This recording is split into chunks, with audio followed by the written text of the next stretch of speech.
Hi friends, academy ಕ್ಲಾಸಸ್ಗೆ ಸ್ವಾಗತ. ಅದೇ ರೀತಿ ಈ KPTCLಗೆ ಕೇಸ್ ಹಾಕಿದ್ರಲ್ಲ, ಅದನ್ನು ಹೈಕೋರ್ಟ್ ಇವತ್ತು ಒಂದು ತೀರ್ಮಾನಕ್ಕೆ ಬಂದಿದೆ. ಅದೇನಂತೇಳಿ ತಿಳಿದುಕೊಳ್ಳೋಣ. ಅದಕ್ಕಿಂತ ಮುಂಚೆ ನಮ್ಮ ಚಾನಲ್ ನೀವು ಸಬ್ಸ್ಕ್ರೈಬ್ ಮಾಡ್ಕೊಳ್ಳಿ, ಹಾಗೆ ಲೈಕ್ ಮಾಡಿ, ಶೇರ್ ಮಾಡಿ, ಕಮೆಂಟ್ ಮಾಡಿ. ಯಾರೂ ವಿಡಿಯೋನ ಸ್ಕಿಪ್ ಮಾಡದೆ ನೋಡಿ.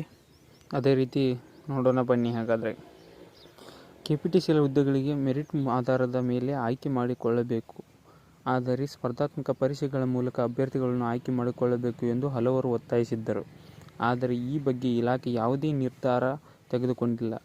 ಈ ಬಾರಿ ನಿಗದಿತ ಮಾರ್ಗಸೂಚಿಗಳಂತೆ ನೇಮಕಾತಿ ನಡೆಯಲಿದ್ದು, ಅಂದರೆ 10ನೇ ತರಗತಿ ಮೆರಿಟ್ ಆಧಾರದ ಮೇಲೆ 1:5 ಆಯ್ಕೆ ಪ್ರಕ್ರಿಯೆ ನಡೆಯಲಿದ್ದು, ಮುಂದಿನ ಬಾರಿ ಸ್ಪರ್ಧಾತ್ಮಕ ಪರೀಕ್ಷೆಗಳನ್ನು ನಡೆಸಲಾಗುತ್ತದೆ.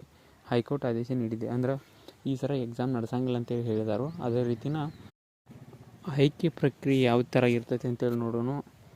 ಪರಿಹಾರ ಆಯ್ಕೆ ವಿಧಾನ: ಯಶಸ್ವಿಯಾಗಿ ಅರ್ಜಿ ಸಲ್ಲಿಸಿದ ಎಲ್ಲ ಅಭ್ಯರ್ಥಿಗಳಿಗೆ ಈ 2 ಹುದ್ದೆಗಳಿಗೂ ಮೊದಲು ಸಹನ ಶಕ್ತಿ ಅಂದರೆ ದೈಹಿಕ ಪರೀಕ್ಷೆ ನಡೆಸಿದ್ರಲ್ಲ, ಆ ರೀತಿಯ ಪರೀಕ್ಷೆ ಇರ್ತೈತಿ.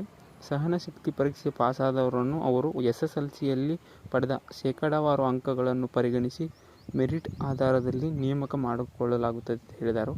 ಯಾವುದೇ ಲಿಖಿತ ಸ್ಪರ್ಧಾತ್ಮಕ ಪರೀಕ್ಷೆ ಇರುವುದಿಲ್ಲ. ನೇಮಕವಾಗುವ ಅಭ್ಯರ್ಥಿಗಳಿಗೆ 3 ವರ್ಷ ಕಡ್ಡಾಯ ಬುನಾದಿ ತರಬೇತಿ ಇರಲಿದೆ. ಅಂದರೆ 3 ವರ್ಷ ನಿಮಗೆ ಟ್ರೈನಿಂಗ್ ಇರ್ತೈತಿ.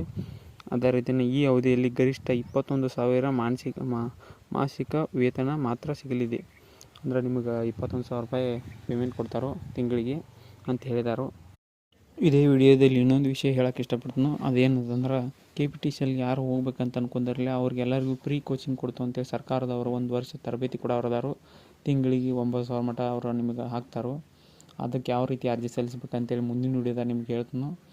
ಅದೇ ಥರ ನಿಮಗೆ ಹೆಚ್ಚಿನ ಮಾಹಿತಿ ಬೇಕಾತಂದ್ರೆ ನಮ್ಮ ಚಾನಲ್ ನೀವು ಸಬ್ಸ್ಕ್ರೈಬ್ ಮಾಡ್ಕೊಳ್ಳಿ, ಹಾಗೆ ಲೈಕ್ ಮಾಡಿ, ಶೇರ್ ಮಾಡಿ, ಕಮೆಂಟ್ ಮಾಡಿರಿ. ಧನ್ಯವಾದಗಳು ಫ್ರೆಂಡ್ಸ್.